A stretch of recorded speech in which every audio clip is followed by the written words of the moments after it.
Hey, I'm Sam. I'm new to intros, and if there's one thing I love more than food and water, it's Scooby Doo, the movie. It came out in 2002 and was filmed in Queensland, Australia. Production started on February 12, 2001 at the Warner Bros. Movie World theme park. The movie was produced and made by Warner Bros. Pictures, Mosaic Entertainment, and Atlas Entertainment. And it was directed by Raja Gosnell, with the screenplay coming from, you guessed it, James Gunn. The Scooby Doo movie was a staple of my childhood.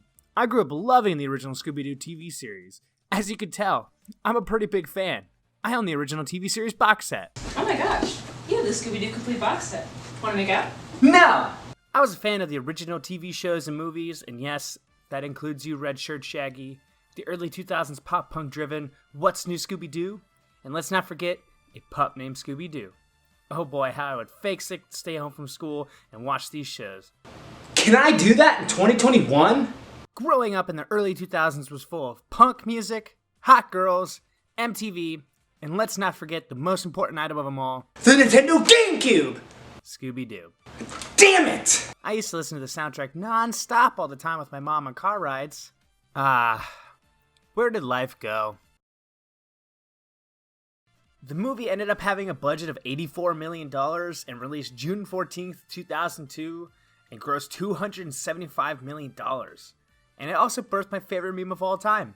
The main cast goes as follows. Fred was played by Freddie Prinze Jr., Daphne was played by Sarah Michelle Gellar, Velma was played by Linda Cardellini, Shaggy was played by the amazing Matthew Lillard, and fun fact about Matthew Lillard, he said in an interview with the AV Club, in order to get the Shaggy voice, he said the following. Originally, I would scream myself hoarse so that my voice sounded scratchy. So I'd be like, dude, zoinks, because your voice was so screwed up. So I'm in this movie and I fly into LA to audition, and I get there it's Warner Brothers on a Saturday morning, and I'm the only one there, and I'm in my car, and I've got my hand on the steering wheel, and I'm screaming, ah! Ah! Like trying to ruin my voice. And somebody walks by, the director walks by and goes, you okay, dude? So I'm sitting there screaming in the car by myself. But it's really easy. So if you take your voice and go from the bass of your voice to the falsetto, oh, there's that little crack. Like that's where it lives. My voice is screwed up right now, so boy, dude. And Scooby-Doo was voiced by Neil Fanning. This movie was kind of an interesting kid film. The film was originally set to have a much darker tone, basically just poking fun at the original series, and was set for a PG-13 rating. Shaggy was set to be a stoner. Wow, we didn't see that coming. Velma and Daphne apparently had a side relationship, and there were going to be many, many marijuana references. Wow. James Gunn also had a cut that was rated R, and they had to use CGI to cover up the cleavage, but apparently after the cast signed on, there were lots of changes, probably by the studio, to make this movie more family-friendly, and on top of that, even after the family-friendly changes were implemented, the movie was still kind of raunchy. And it seems like it was made more so for teens or hydrochlonic, but that's for a whole different reason, man. Than a family in a way. But this is the movie that we love today. The movie starts like a typical Scooby-Doo episode. That's the point! Daphne gets captured, Shaggy and Scooby mess up the plan, and then it all works out in the end, and they unmask the villain, just like any Scooby-Doo episode in the old classic quote happens. I would have gotten away with it too if it weren't for you meddling bitch and you dumb dog. I'll get you for this! But this time, it's different. Velma is tired of Fred taking all the credit, Daphne is tired of being captured, Fred is confused as to why Velma and Daphne are upset, and Shaggy and Scooby are just excited to be there. Shaggy tries to give a great speech and keep the team in high spirits, but in the end it just ends up breaking up the team. Now we cut to the Mystery Machine 2 years later that apparently Shaggy owns but Fred drives the whole time. Drugs are bad. Someone knocks on the van and boom! The premise of the movie is revealed. All you can eat. All you can eat? We see Mr. Inc. back in the flesh, kind of. Fred has a book, Velma works at NASA, and Daphne becomes a vampire slayer. NASA. On the plane, Shaggy meets Mary Jane. Smoke. And a guy is trying to catch a peek at Daphne? Again, this is a movie targeted for families. Smoke. We finally arrive at Spooky Island. Are you smoking yet? To only be greeted by a creepy moving island decoration. Eh. No, wait, it's Mr. Bean! Oh my god! A place called Spooky Island has some sort of curse brought over some of the guests, and they basically talk like my dad trying to be hip in the early 2000s while having Hulk strength. Are you tricking on me? Carol, what? The whole point is to get Mystery Inc. back together and have them solve this mystery, to rid the island of the curse and have everything go back to normal. I'm terrified. So far, this seems pretty normal for a Scooby Doo plot. Here's the issue. The issue needs to be solved with Mystery Inc. back together. Boom, solved, unmasked, everyone goes home. Nope! Here comes a bald guy with a Sharpie on his head!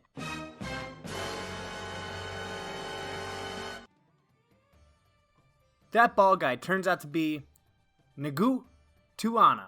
He goes on and on about some creatures on the island and how they were tortured, and Velma ends up duping them, calling them on their bullshit, and how it's all holographic projections, blah blah blah blah blah.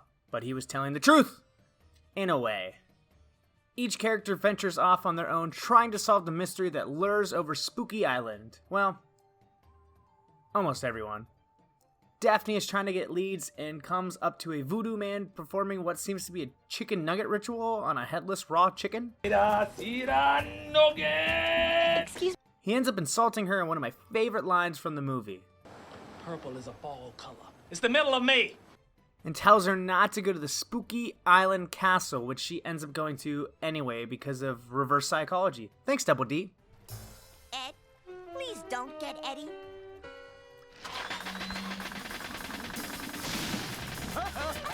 She ends up getting Shaggy and Scooby to help her, and they list off all the references to the times they were in the castles and scary things happened to them. Paintings with eyes that watch you and suits armor you think's a statue, but there's a guy inside who follows you every time you turn around. How many times has that actually happened? 12. We're not gonna do it. And they end up meeting Freddy and Velma at the castle because, well, it's a castle, it's spooky, and there was lightning, and of course the people she's been working with for years and years think the same thing as her and are gonna investigate. So here's why the movie is amazing. Finally! I'm not a huge movie guy. Hell, I don't really watch movies at all, but I do love a handful of films. Now, I really think this is where it settles for me, that these five need each other to better each other. Fred's ego is still huge. Velma is still smart and honestly could be the only one who could do it on her own.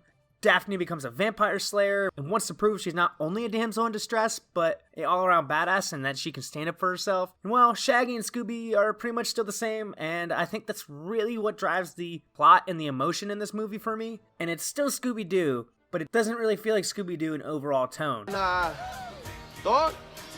Keeping it real. And character development happened over the course of Mystery Inc.'s split, and each character in their way grew a lot, and we can really see that in this film. Over the course of the movie, the few still really have tension against each other, and it ends up progressing to where they have to set aside some differences and switch souls with each other, not like they have a choice, to truly be able to work together again. Now here, towards the end, where the tension dies down and the gang is back at it again, and Fred finally gives Velma credit for once, and Daphne finally feels empowered because she isn't the damsel in distress anymore, and she was able to feel confident for once and be able to take the lead for once. Now, Fred and Velma are the ones in trouble, and I think that's just a great twist to the movie, taking what we know and loved about Scooby-Doo up until this point and flipped it on its head. And it's really nice to see character development, but I digress. Let's talk about how they got to this point. After they meet at the castle, they search the castle filled with scares and the classic Scooby-Doo jumping in Shaggy's arm. And they all find out from Velma that the castle is an amusement park ride that is closed down, deemed too dangerous. And it has creepy eyes that watch them? Those creepy eyes end up being a person. Who would have thunk? And that person turns on the dangerous ride, and Velma and Fred are able to get out of there by opening up a secret door to a school and finding an instructional video on being hip. How do you do, fellow kids? Probably shown to the creatures when they take over people's bodies, or something like that. Daphne finds a weird speaking triangle, aka the Damonitis, and Velma researches the speaking triangle with the dude who is listed as Velma's friend, which sadly, this is the most we know about the guy. I would have really liked to see his character explore more because he's honestly just kind of plopped in the movie with no real character development, which is my only gripe with the film, but I digress. After Velma drunkenly reminisces of the regrettable Scrappy Doo after one sip of alcohol, Foreshadowing. The creatures attack, which in Scooby Doo fashion is perfect timing. Now, they attack, they kidnap people, people run away, and Velma can't find her glasses. Classic. Just like the original show. Then Velma gets captured and she is too drunk to think it's a real monster, so she tries to take off the mask and ends up getting gassed. And it cues into a chase scene, which basically means this is the actual plot and we're in the middle of the movie, so here's action. It shows now that the brains of the operation are in the hands of the weaker links of the group, as they were the only ones who were able to get away. Next day, they wake up on the beach and Sugar Ray is performing.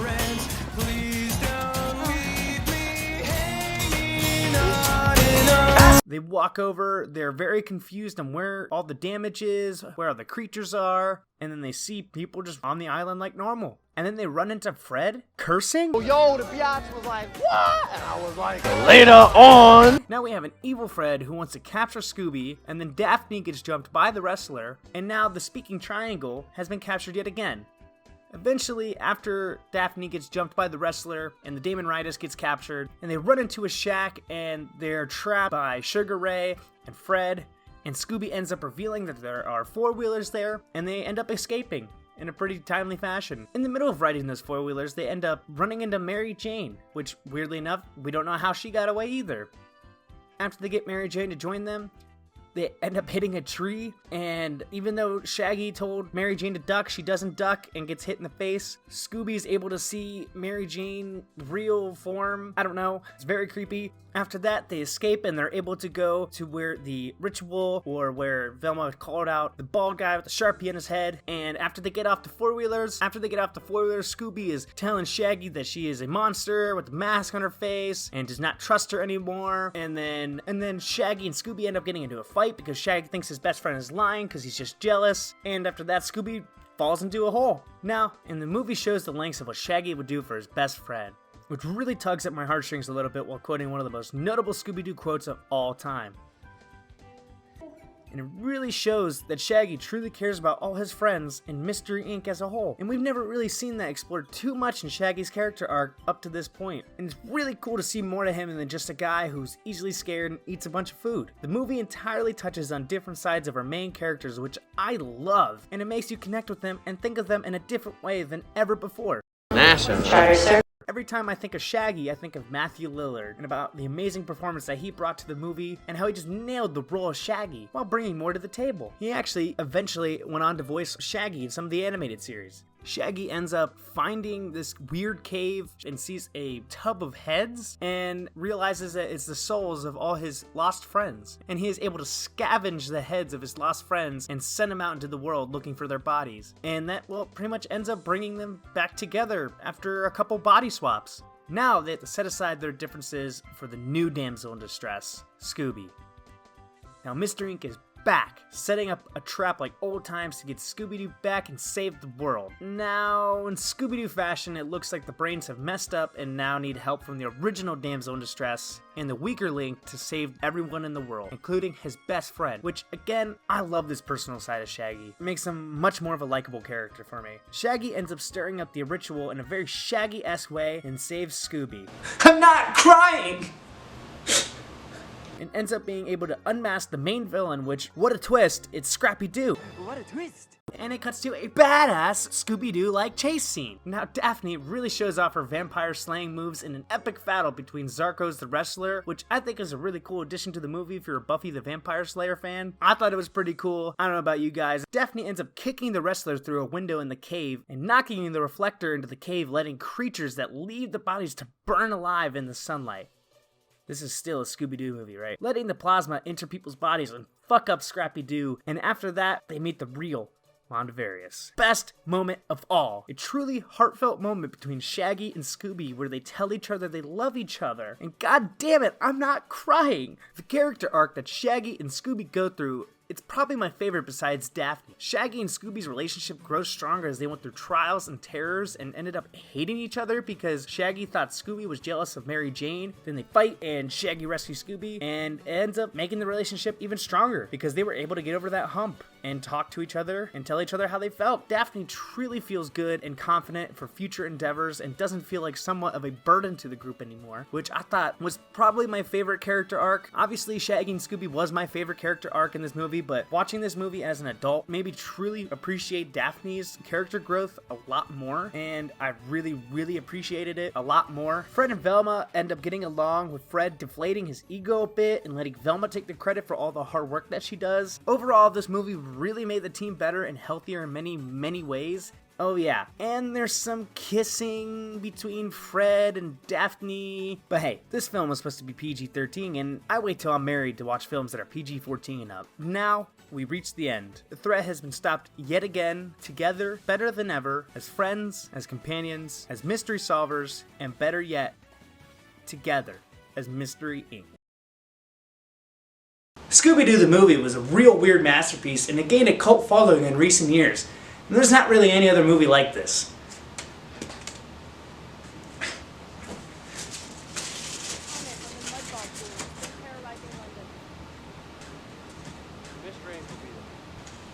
There's a sequel?!